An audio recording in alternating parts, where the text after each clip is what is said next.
Hello everyone, welcome to stock market training. हमने हमारे पिछले वीडियो में सीखा MACD helps you find perfect entry and exit in intraday and swing trading as well.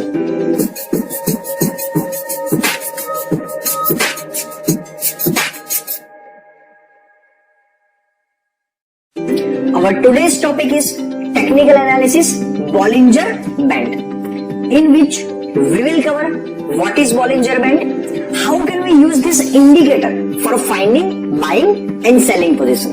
चलिए practically समझते हैं। अगर मैं यहाँ पे जाऊंगा स्टडीज के अंदर और यहाँ पे अगर टाइप करूंगा BOLLINGER बैंड्स और यहाँ पे मैं क्लिक करूंगा तो ये आ जाएगा बॉलिंजर बैंड। और अगर मैं इसकी एडिट सेटिंग्स में जाऊंगा तो बाय डिफॉल्ट सेटिंग्स क्या है, पीरियड है 20, that is 20 day moving average, field close, standard deviations वो भी बाय डिफॉल्ट 2 सिलेक्ट किया हुआ है, moving average type simple, channel fill. और अगर आप यहाँ पे चाहो तो पहली, दूसरी एंड जो तीसरी लाइन है उसका कलर भी अपने अकॉर्डिंगली चेंज कर सकते हो। देखिए मैं बाकी सारी चीजों को मैं बाय डिफॉल्ट ही रखना है, सिर्फ अगर हम इसको चेंज करेंगे तो क्या डिफरेंस है वो दिखाता हूँ। अगर तो मैं यहाँ पे एक सिलेक्ट कर लूंगा तो आप देखोगे तो ये बैंड बहुत छोटा हो चुका है।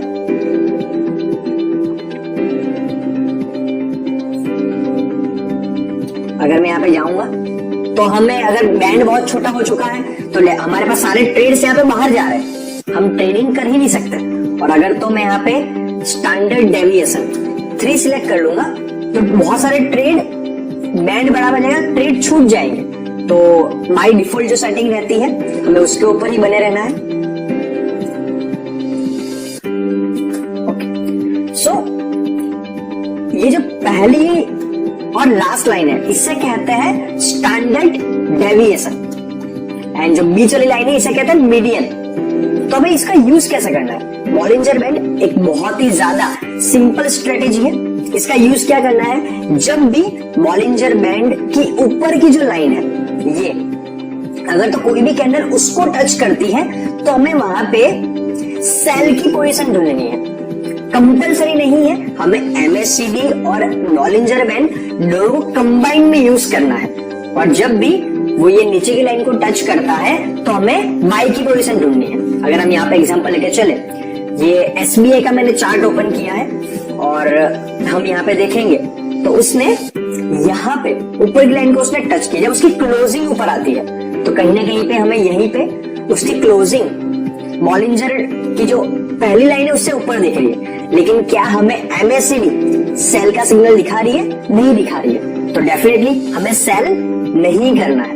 लेकिन अगर हम यहाँ पे देखें, यहाँ पे दूसरा एक चीज का हमें ध्यान रखना है कि MACD is a lagging indicator, कि एक्चुअल में जब प्राइस मूव हो जाती है उसके कुछ समय बाद हमें पता चलता है। तो हमें MACD ने सिग्नल दिया है यहाँ पर, लेकिन एक्चुअल में वो प्राइस ये जो है मूवमेंट वो यहाँ पर रिप्रेजेंट हो रहा है। तो डेफिनेटली अगर हम इस लाइन को भी लेके चले तो भी कोई प्रॉब्लम नहीं है। अगर हम बिगिनर है और हम ब्लाइंडली फॉलो करते हैं, अगर हम यहाँ पे सेल करते हैं, अभी आप ये सोच रहे होंगे कि अभी आप ये सोच रहे होंगे कि हम पहले सेल कैसे कर सकते हैं इंट्राडे के बिना। तो उसमें हम कर सकते हैं फ्यूचर के लॉट को लेके। फ्यूचर का टॉपिक हम डिटेल में आगे डिस्कस करेंगे, लेकिन आप फ्यूचर को सेल कर सकते हो। जो लॉट में साइज आती है आप यहाँ पे उसको सेल करो, यहाँ तक आप पोजीशन में बने रहो कि आपको कहीं पर भी बाय पोजीशन नहीं मिल रही है। आप अगर यहाँ पे देखोगे जब भी वो नीचे की लाइन को टच करता है आपको अलर्ट बन जाना है। और अगर वो नीचे की लाइन को टच करके आपको उसके बाद तुरंत कहीं पर भी एक बुलिश इंडिकेशन दिखाता है तो आपको यहाँ पे कहीं पे बाय करके अपना इतना प्रॉफिट कर लेना है। ठीक है, ये होता है बॉलिंजर बैंड को यूज करना स्विंग ट्रेडिंग के लिए। और generally Bollinger band swing trading के लिए ही यूज होता है। आपको दूसरा हमेशा ध्यान रखना है कि always look for the confirmation. जैसे मैं बता चुका हूं कि MACD एक लैगिंग इंडिकेटर है, तो ये यहाँ का जो सिग्नल है वो थोड़ा उसने लेट दिया है। एंड सिमिलरली जो उसमें यहाँ का सिग्नल है, ये यहाँ का मूवमेंट उसको यहाँ पे मिल रहा है। और यहाँ का मूवमेंट उसको यहाँ पे मिल रहा है। जैसे जैसे आप एक्सपीरियंस बनते जाओगे, मार्केट को ऑब्जर्व करोगे, आपको ये चीज समझ में आती जाएगी। तो ऐसा कंपलसरी नहीं है कि ऊपर की लाइन को टच करे तब आपको सेल कर लेना है, नीचे की लाइन को टच कर आपको बाय कर लेना है। जैसे कि अगर मैं यहाँ पे देखूं तो अगर यहाँ पे MACD ने यहाँ पे नीचे की लाइन को उसने टच किया तो definitely I will look for the buy signal. MACD ने भी मुझे यहाँ पे बाय का सिग्नल दे चुके हैं, तो ये ऊपर की लाइन को टच कर रहा है, लेकिन क्या मैं यहाँ पे उसको सेल कर लूंगा? मैं बेवकूफ थोड़ी हूँ कि मुझे अगर ज्यादा प्रॉफिट मिल सकता है मैं पहले ही उसको सेल कर दूं। मुझे कंफर्मेशन के लिए वेट करना है कि अगर ये ऊपर की लाइन को छोड़ के जब मुझे एक बियरिश सिग्नल मिलेगा, जैसे मुझे यहाँ पे वो थोड़ा बहुत मिला है, तो मैं चाहता तो अल्टीमेटली उसको यहाँ पे सेल करता। तो ये अप्रोक्सीमेट मेरा कितना प्रॉफिट हुआ? मैं अगर यहाँ पे बाय करता 185 के आसपास और यहाँ पे सेल करता 225 के आसपास, it is approximately 30% profit with in 12 to 14 days। 30% profit in swing trading. जो आपको बैंक FD 1 साल में देता है उससे 6 गुना प्रॉफिट आपका यहाँ पे 14-15 दिन में हो चुका हुआ है। सिमिलरली अगर हम यहाँ पे देखेंगे, अगर मैंने यहाँ पे उसको सेल किया है, यहाँ पे उसको मैं सेल करता और अगर चला MACD का हम वेट कर लेते, यहाँ पे कहीं पे हम सेल करते, यहाँ पे 215 के आसपास हम सेल करते और यहाँ तक हम उससे बने रहते हैं, या यहाँ तक भी, वो भी आपका अप्रोक्सीमेटली 25-30% प्रॉफिट हुआ विद इन अ मंथ। तो this is the way you can use Bollinger band and MACD combined. जब आपको एक परफेक्ट सिग्नल मिलता है, दोनों इंडिकेटर्स, दोनों टूल आपको अगर तो बाय या तो सेल का पोजीशन दिखाते हैं, तब उसमें बने रह सकते हो। एग्जांपल लेते हैं औरा फार्मा का। अगर हम यहाँ पे देखेंगे तो यहाँ पर MACD ने बाय का सिग्नल दिया हुआ है, तो हम यहाँ पे बाय कर सकते थे। अभी हमने यहाँ पे बाय एग्जांपल के तौर पे कर दिया, लेकिन हमने ये सीखा कि बॉलिंजर बैंड ऊपर की लाइन को टच करता है तो हमें सेल के सिग्नल ढूंढने हैं। लेकिन क्या हमें यहाँ तक कोई भी ऐसी प्राइस एक्शन दिखी है कैंडलस्टिक जो हमें बियरिश इंडिकेशन दे रही हो? नहीं दिखी, वो हमें दिखी है यहाँ पर। ये हमें कंफर्मेशन दे रहा है कि अभी आपको अपना प्रॉफिट को बुक करके सेल करना चाहिए। तो आप यहाँ पे बाय करते तो अल्टीमेटली आपको यहाँ पे कहीं पे सेल करना चाहिए था। ये आपका प्रॉफिट हुआ अप्रोक्सीमेटली, ये प्राइस है 1805 के आसपास और ये है 930 के आसपास। It is approximately 15% with in 12-13 days. And similarly अगर मैं यहाँ पे सेल करता तो यहाँ पे सेल करके मुझे अल्टीमेटली यहाँ पर एक इंडिकेशन मिला है बाय करने का, तो मैं यहाँ पे यहाँ से लेके 930 से लेके 780 तक, it is approximately 20% profit within 20-25 days.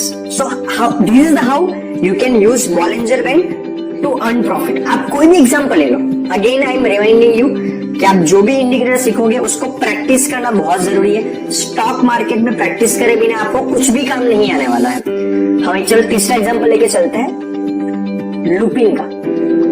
तो हम लेके चलते हैं रिलायंस का एग्जांपल के तौर पे। ये है रिलायंस। तो बात करें रिलायंस की, तो